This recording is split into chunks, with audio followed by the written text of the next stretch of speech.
agora a gente vai ver a nossa repórter Pamela Domingues. Ela foi até um supermercado, acompanhada da nutricionista Letícia Manduca, para falar a respeito da compra dos peixes para a Páscoa. E aproveitou para dar dicas de conservação. Vamos ver?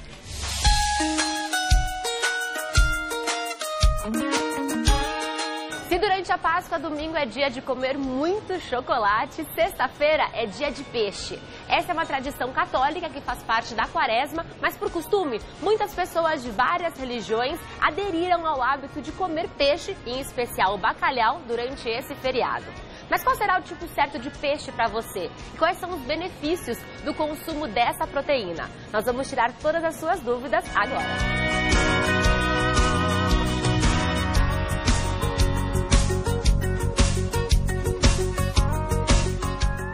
Nada melhor do que conversar com uma nutricionista para entender tudo sobre o peixe tão querido durante a Páscoa. Por isso hoje eu trouxe a Letícia Manduca para fazer compras comigo. Muito obrigada, viu, por topar esse convite. Antes de mais nada, Letícia, eu queria saber quais são os benefícios do consumo do peixe. O peixe é importante para a saúde cardiovascular, para o humor, para a saúde da memória também, né? Dá uma energia e disposição, além de ser um reforço para a imunidade. Porque nosso corpo, ao longo prazo, a gente vai perdendo muitos nutrientes, né? A gente precisa repor através do pescado, onde você vai ter minerais, proteínas, ácidos graxos essenciais, né? As gorduras boas, como o ômega 3, por exemplo. Então o peixe ele é uma excelente fonte proteica. Ele é melhor do que outras fontes que nós temos disponíveis? Ele tem uma característica de ter um alto valor biológico, ou seja, a proteína do peixe nosso corpo aproveita mais, né? Então, para esse fornecimento de energia, para a saúde dos ossos, dos músculos, a vitamina D também presente vai ter essa ação e um reforço para a imunidade. Nós falamos bastante do ômega 3 que está presente nos peixes. Quais são os benefícios do ômega 3? O ômega 3 ele é importante porque ele tem uma ação anti-inflamatória, ou seja, reduzindo gorduras, reduzindo futuras inflamações que a pessoa pode adquirir, até o surgimento de algumas doenças crônicas. E eu encontro o ômega 3 em qualquer tipo de peixe? De preferência nos peixes do mar, né, de água salgada, como por exemplo o bacalhau, a sardinha, o atum. Qual que é a diferença dos peixes de água salgada e dos peixes de água doce? O teor de proteína e também de minerais. E como eu sei qual que é o melhor tipo de peixe para mim, para o meu tipo físico, para a minha idade, como escolher? De um modo geral, os peixes são saudáveis em qualquer fase da vida. Claro, eles vão nos dar um aporte de cálcio, de ferro, de fósforo, potássio, zinco, magnésio, minerais importantes que a gente precisa ir consumindo ao longo da semana para reforçar todos os dias, né? De uma forma regular, o seu organismo vai responder de uma forma positiva a todo esse metabolismo energético. Os peixes têm fonte proteica e também tem o ômega 3, que é um ácido graxo essencial, então a gente não produz de forma abundante no organismo. Nós precisamos adquirir via alimentação. E essa ação anti-inflamatória também, além dos estudos mostrarem o benefício do ômega 3 até para a saúde do humor, né, bem-estar e cognitiva também, para a saúde da memória. Para as gravidinhas que estão nos assistindo e querem comer peixe nessa Páscoa, qual é o melhor tipo de peixe para elas? A tilápia vai ser uma boa opção também. E atenção para os peixes crus, né, e frutos do mar, é importante evitar nessa fase por conta do risco de contaminação. Então a tilápia vai ser uma boa alternativa. E qual é o melhor peixe para a criançada? Para as crianças também a tilápia, o atum, por exemplo, a sardinha de forma escabeche, que você pode colocar um molhinho de tomate, então você agrega ali o licopeno também. Sempre combinar legumes e verduras também no preparo dos peixes. E para as crianças é bom sempre priorizar o preparo assado ou grelhado. Se você fizer um ensopado, aproveite também aquele caldo, porque ali você vai ter algumas vitaminas, como do complexo B, vitaminas e minerais também, então para que não haja perdas. O ideal é sempre você priorizar o assado ou grelhado para que você tenha para que você preserve mais as fibras, vitaminas e minerais também, principalmente as vitaminas do complexo B, que são as vitamina C, por exemplo, as hidrossolúveis, que são mais sensíveis. Você tem uma maior perda no processo de cocção, por exemplo. Como o ensopado, aí você também tem que aproveitar um pouquinho aquele líquido que você fez o preparo, que lá você vai estar, os nutrientes vão estar presentes, então você tem uma maior perda. E isso vale também na hora de armazenar. O peixe, principalmente o fresco, é de consumo imediato. E se você for congelar, também evitar, por exemplo, aquela história de temperar, porque ele vai ficando mais sensível.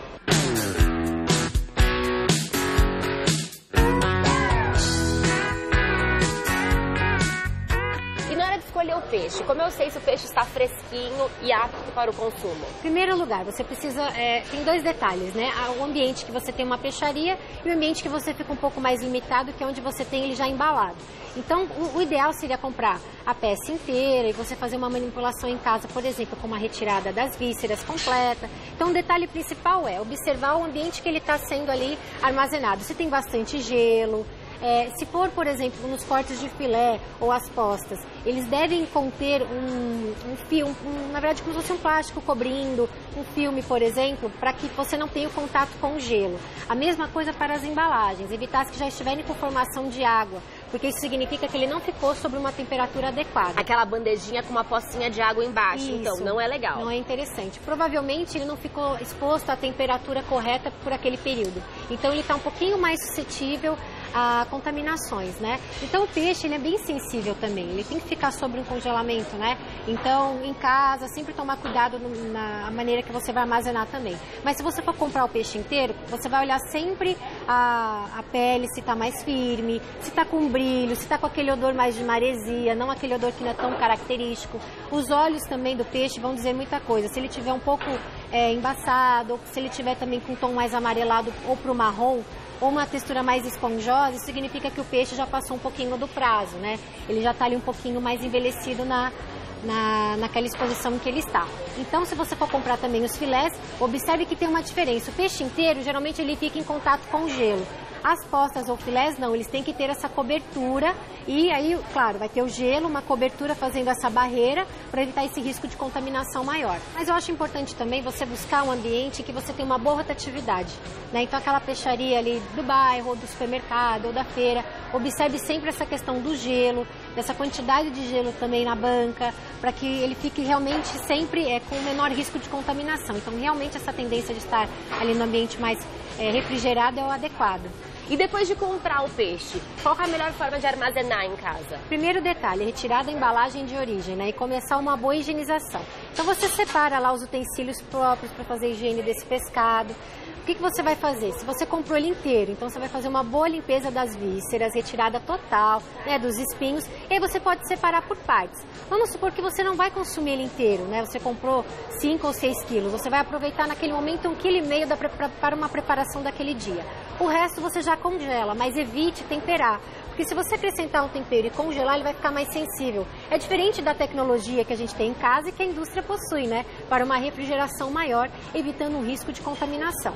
Agora, vamos dizer que eu vou usar uma parte parcial, né? A mesma coisa. Então, eu posso temperar, colocar na parte mais ao meio da geladeira, porque já sofreu um processo de cocção, uma manipulação ali com os temperos, ervas que eu utilizei para dar sabor ao preparo. E aí eu vou consumir no dia. De preferência, consumo imediato. Para o peixe fresco, se você for congelar, a regra é a mesma. Durabilidade até 3 meses. Peixes congelados, por isso que é importante você sempre trocar essa informação com o pessoal da peixaria. Falar, olha, é um peixe fresco ou ele é um peixe que já foi congelado? Porque aí o prazo de validade vai mudar, ele vai estar um pouquinho mais sensível, houve uma exposição maior ao risco de contaminação. E para o consumo do peixe cru? Quais são as dicas e os cuidados que a pessoa deve ter? Em primeiro lugar, né, o corte. De preferência que ele esteja numa camada de até um dedo, por exemplo, do sashimis, né? Porque você vai ter uma camada maior de proteína.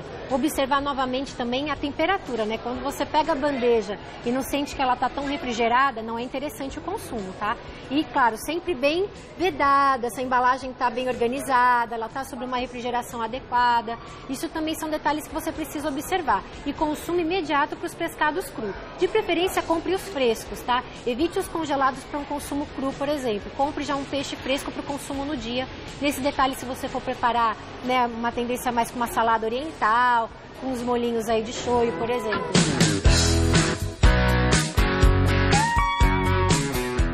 Antes de falar do queridinho da Páscoa, que é o bacalhau, quais são outros peixes bons nessa época do ano? O atum, a sardinha, a tilápia, né, pescada branca, o linguado e os peixes também da Amazônia, né, em toda época são bem-vindos, apesar de a gente não encontrar eles com tanta frequência, mas os peixes provenientes da Amazônia têm muito mineral e já estão sendo bem estudados, inclusive reforçando a imunidade.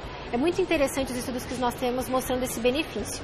Então, são essas combinações, né? O atum, por exemplo, o pessoal tem essa tendência de preferir ele cru, ou também você fazer ele no vapor, ou preparar também com legumes e verduras, ou grelhado. Como eu falei, se você for fazer ensopado, você perde um pouquinho mais das vitaminas e minerais, diferente do assado ou do grelhado. E na hora de criar um prato, como escolher o molho correto que combina com o peixe? O ideal é você aproveitar do azeite, né? O azeite extra virgem, que tem bastante vitamina E. Você vai ter também ômega 6, ômega 9 e ômega 3. Então, são oportunidades dos ácidos graxos essenciais, como eu expliquei inicialmente. Você vai consumindo esses alimentos de uma forma regular, você vai ter esse benefício. E fica uma combinação rica, né? No princípio de uma dieta mediterrânea, onde você vai ter ali o azeite, os peixes. E o que seria interessante também? Você aproveitar algumas ervas, como alecrim, manjericão, hortelã, todas frescas. Você vai ter aporte mais antioxidante também dentro dessa receita. Então, é uma preparação extremamente rica. E claro, com relação a calorias também, você vai ter um teor aí, uma média de 200 a 300 calorias aproximadamente na porção. Isso considerando o bacalhau, né? A tilápia, ela é um peixe, por exemplo, um pouquinho menos calórico, porque não tem tanta gordura, mas tem um pouquinho mais de proteína.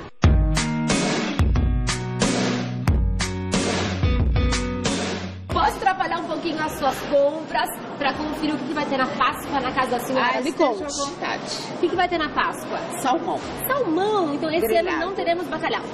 Não vamos ter bacalhau.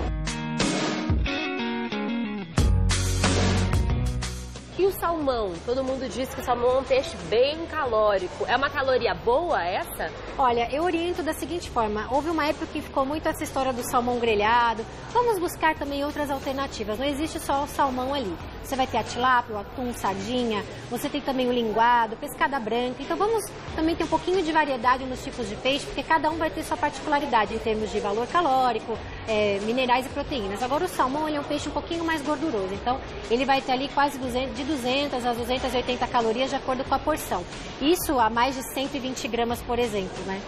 Durante a Páscoa, nós gostamos de comer um pouquinho mais, né? A gente come chocolate, se reúne com a família, come bastante. Agora, quem não quer enfiar o pé na jaca, quem não quer sair da dieta, como montar um prato que tenha peixe e tenha carboidrato, tenha legumes, mas de uma forma sem exageros? Olha, uma porção de até 200 gramas, por exemplo, do bacalhau, da pescada, sempre combinar com uma batata, uma mandioquinha, por exemplo, você pode fazer essa troca. Para quem está numa linha mais fitness também, ao invés de usar a batata convencional, pode aproveitar da batata doce, que tem baixo índice glicêmico, utilizar o alecrim e a salada de folhas verdes também, que você vai complementar com ferro e ácido fólico. Então, é uma refeição extremamente completa e saudável. E na hora da sobremesa, chocolate amargo é melhor do que chocolate ao leite? Vamos imaginar, né? Aquela porção de até 60%, 70% de cacau. A gente acredita que as pessoas vão fazer boas escolhas aí. Mas claro, né? Também não tem o seu excesso. Vamos escolher com qualidade, pequenas quantidades. Administre também o seu café da manhã para esse dia da Páscoa. Comece tomando um chá mais digestivo, porque você vai fazer uma refeição, né, ao longo do dia mais calórica, com um pouco mais de gordura, do chocolate, das sobremesas, né? Então, um chá de hortelã, camomila, erva doce, ou até mesmo chá verde, vai ajudar a acelerar um pouquinho o metabolismo para esse tipo de refeição. É uma questão de equilíbrio. Sim. Exagerou um pouquinho mais, compensa no dia seguinte, corre pra academia e tudo tá tudo bem. Perfeito. Não tem como falar de Páscoa e não falar do bacalhau, o peixe queridinho dessa época do ano. Que peixe é esse? Quais são as propriedades do bacalhau? O bacalhau, ele tem bastante ômega 3, ele é fonte de ferro, ácido fólico, fósforo também, potássio, zinco e magnésio. Ele tem bastante ômega 3 e ômega 9 também. Claro, né? Agora tem uma tendência também da proteína. Ele tem cerca de 20 a 30 gramas de proteína, dependendo da porção. Aproximadamente aí uma aposta de pelo menos quase 200 gramas, né? Então, o bacalhau não é um peixe calórico. A caloria vem do preparo dele combinado com os alimentos que você consome junto com o peixe. Exatamente. Se você for colocar um ingrediente que vai conferir, né, uma densidade energética maior, um creme de leite, manteiga, margarina, então você vai conferindo mais calorias ali, de gorduras, né, de gorduras saturadas. Então é importante que você busque realmente o uso do azeite. E esses temperos também, as calorias podem variar de acordo com o fabricante. Então sempre observar o que tiver menos sódio, menos gordura também, o teor reduzido aí, porque ele também tem sódio, né? E a questão também do preparo do bacalhau, das combinações vão fazer uma diferença. Então o azeite, as ervas, folhas verdes escuras, você enriquece essa preparação com ferro e ácido fólico, por exemplo. fibras, né, que vão também melhorar a digestão. Se eu combinar o azeite, mais vitamina E e gorduras boas também presentes, além de dar uma energia para o prato. Como escolher o bacalhau? Tô vendo aqui que tem várias opções, bacalhau em posta, a peça inteira, em lascas. Como escolher? A forma que você quiser, não tem problema nenhum, mas claro, isso vai diferenciar um pouquinho o modo de preparo e armazenamento. Inclusive, atenção para a forma que você faz o dessalgue. Se eu comprar o bacalhau antes da Páscoa, como armazenar esse peixe? De preferência, se você comprar com 2 ou 3 dias de antecedência, você vai manter sobre refrigeração. Dificilmente você vai fazer o congelamento, né? E aqui a técnica é de dessalgue. Eu posso ir fazendo dessalgue? Posso, mas a ideia é que ele seja feito sobre refrigeração, não em temperatura ambiente, porque em temperatura ambiente você fica mais suscetível a aumento de micro-organismos, né, que podem gerar intoxicação alimentar.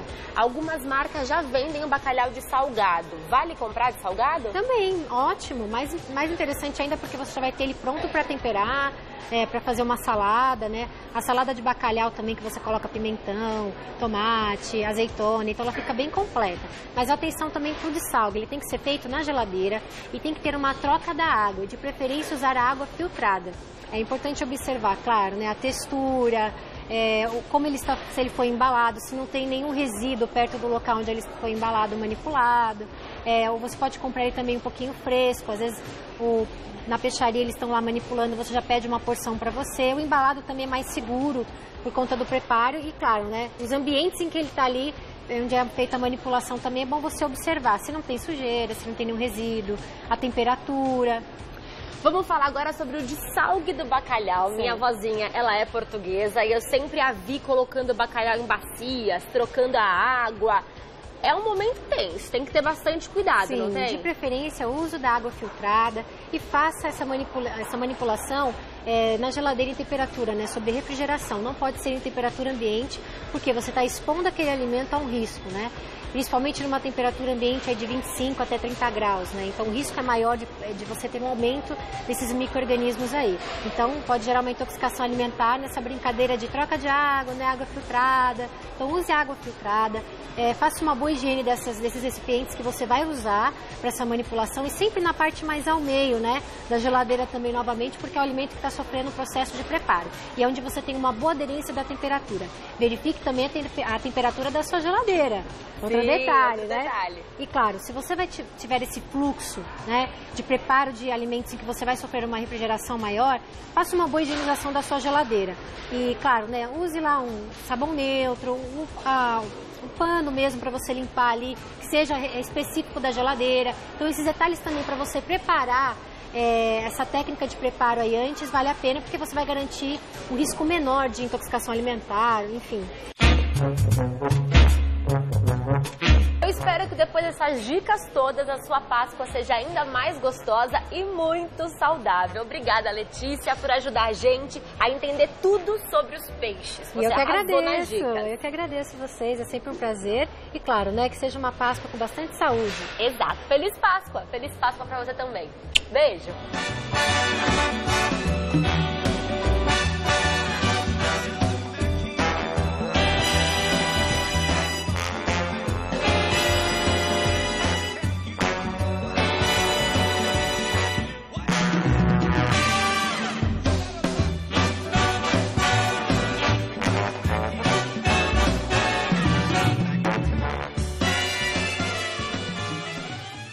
Ai, a Letícia Manduca, tão bonitinha, tão competente. Ela é nutricionista, o Instagram dela é @LeticiaManduca, tudo junto.